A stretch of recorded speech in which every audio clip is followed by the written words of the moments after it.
Welcome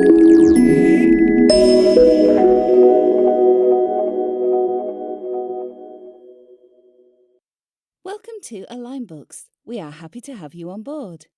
In this Help Studio tutorial, we will explore the purchase return preparation options.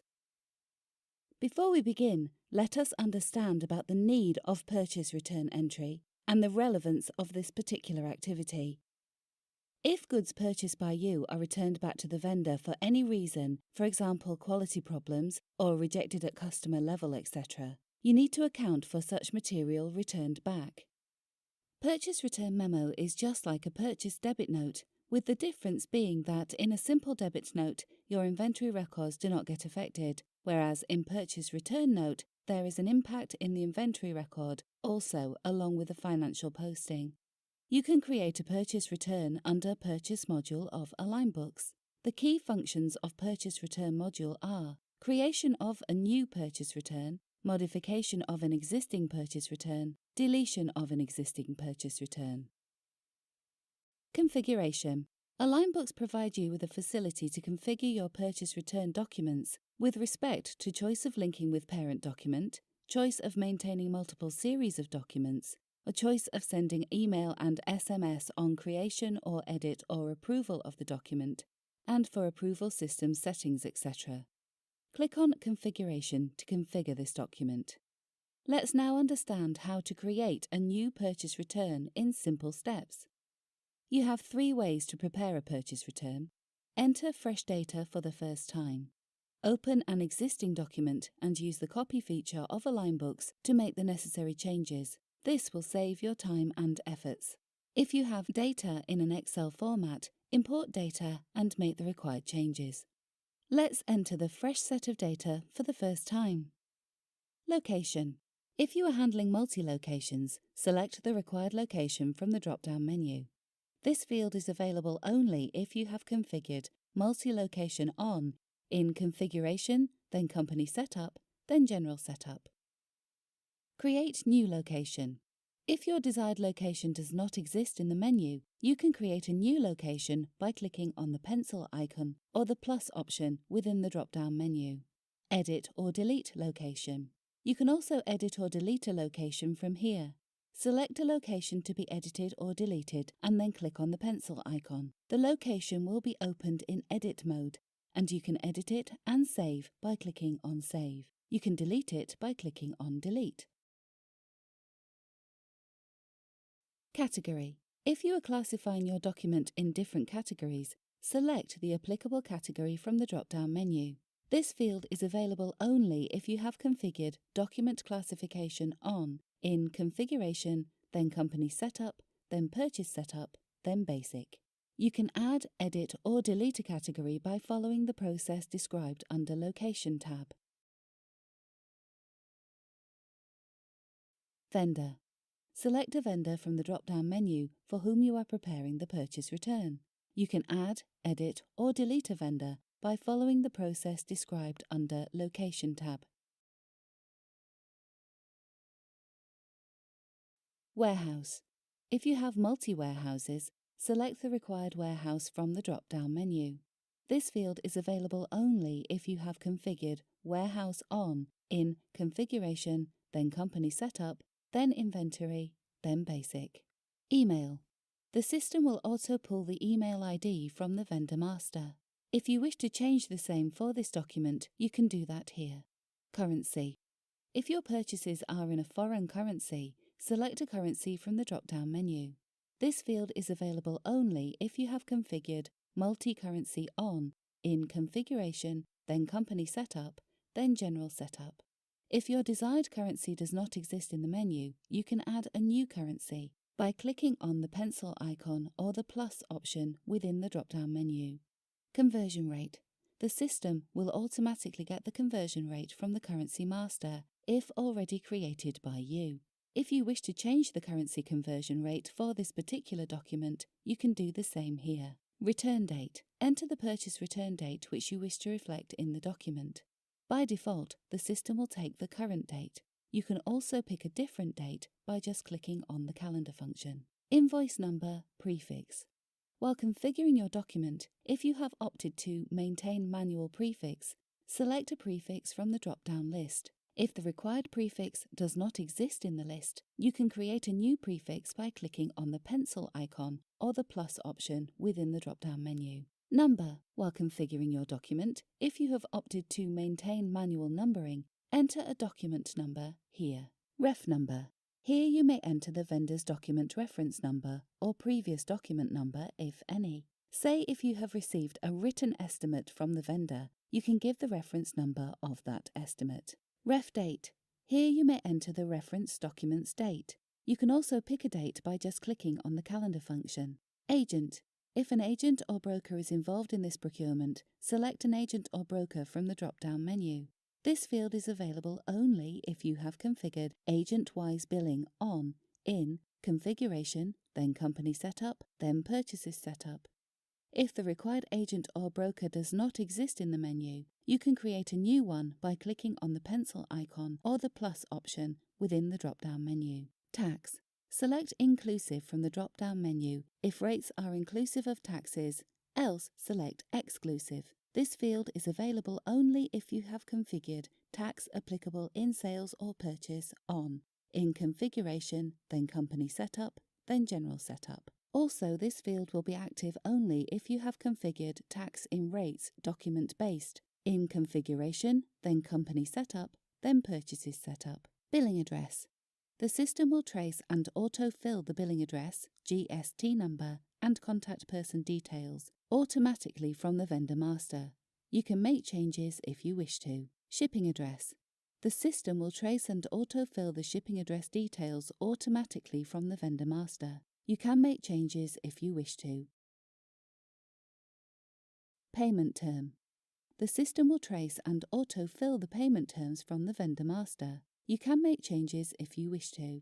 If the required payment term does not exist in the menu, you can create a new payment term by clicking on the pencil icon or the plus option within the drop-down menu. Due date. Based on payment term selected, the system will auto-calculate the payment due date. If you are not maintaining payment terms, you can enter the payment due date here. Pull from. This field is used to import data from the parent document. Upon selection, a list of parent documents will be on display. If there is no parent document linked, this option will be shown as disabled. Lookup. This option will work like a barcode. If you enter an item code, the system picks up the relevant details automatically. So far, we have entered the relevant details to clearly identify the vendor and the purchase return. We will now enter the specific item or product details to generate a purchase return. Plus. Click here to add a row to the table. X. Click here to delete a row from the table. Item code. Select an item code from the drop-down list. Click on plus to add a new item. Description. The system will fill the description details automatically from the item master. Unit. The system will fill the unit details automatically from the item master. Quantity. Enter the item quantity here. Rate. The system will pick the rate from the item rate master. If you are not maintaining rate master and have entered rate in your item master, it could be picked from there as well. Alternatively, you will have to enter the rate manually. Amount. The system will calculate the amount automatically, i.e., with the multiplication of quantity times rate.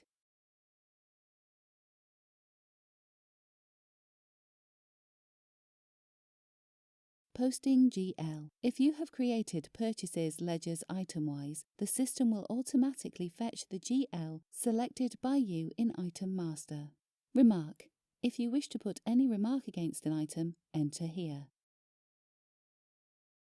Item Balance. The system will display the stock in hand of this particular item.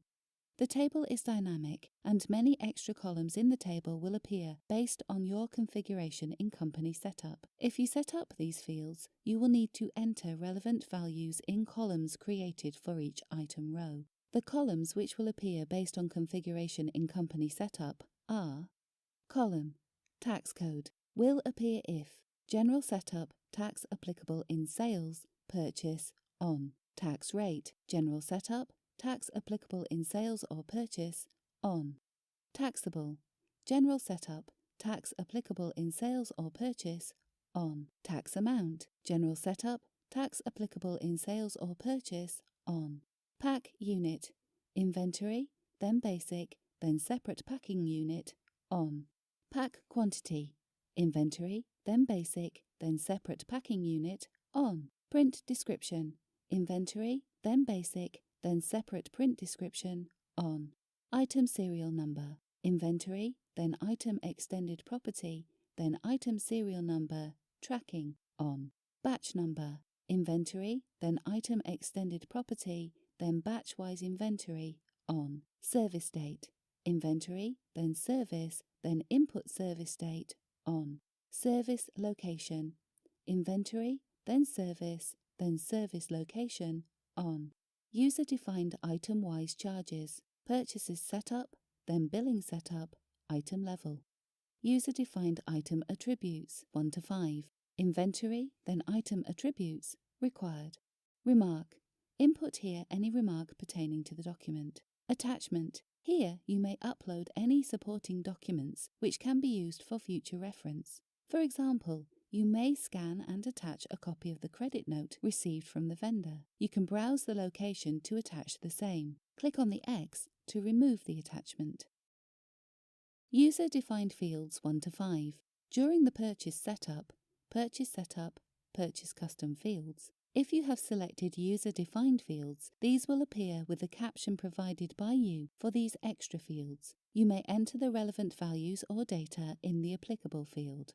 Purchases value. The system will calculate the total item purchases value based on the data filled in the table during the creation of a purchase return and will display here. User-defined extra charges or discounts, item level 1 to 3. During company configuration, purchases setup, then billing setup, item level. If you have defined item-wise extra charges or discounts, etc., the system will calculate the total item extra value based on the data filled in the table during the creation of a purchase return and will display here. Taxable. This represents the total taxable purchases value of all the items auto-calculated by the system. Tax amount. This represents the total tax amount for all the items, auto-calculated for the items mentioned in the table. User-defined extra charges or discounts, document level 1 to 3.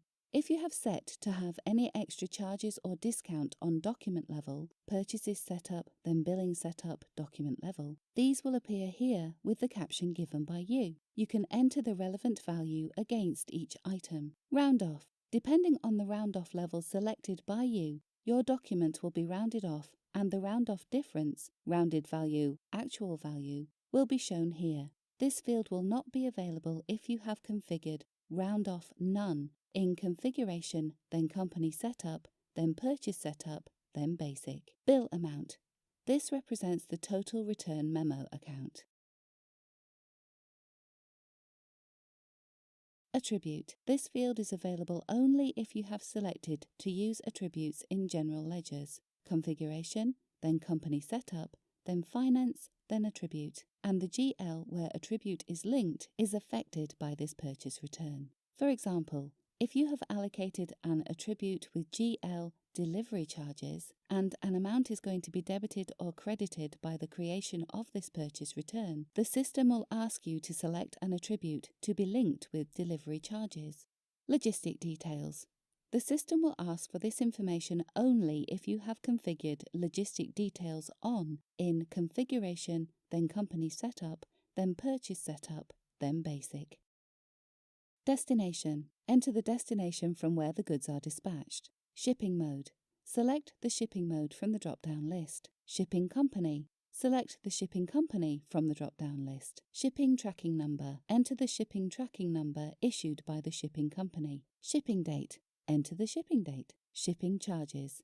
Enter the shipping charges to be paid to the shipping company. Vehicle or vessel number. Enter the vehicle or vessel number by which the goods have come. Charge type. Select from the drop-down list whether shipment charges are paid or payable or to be billed, etc.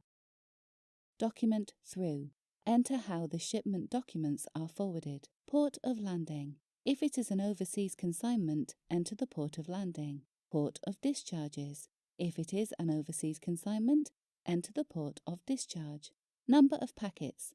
Enter the total number of packets in the consignment. Weight. Enter the total weight of the consignment. Click on Save to save the document prepared by you. Click on Print to print the document prepared by you. If you want to send an email or SMS, click on arrow beside Mail and click on Email or SMS. Clear. Before clicking this option, make sure that the data entered is no longer required by you. The moment you click on this option, the system will erase all the data and give you an empty screen to enter fresh data. Import. Click on Import to import data and select a file from which the data is to be imported. Schedule. If you want to create a schedule for this document, click on Schedule.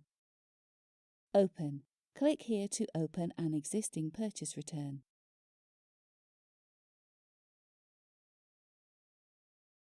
You have completed creation of new purchase return.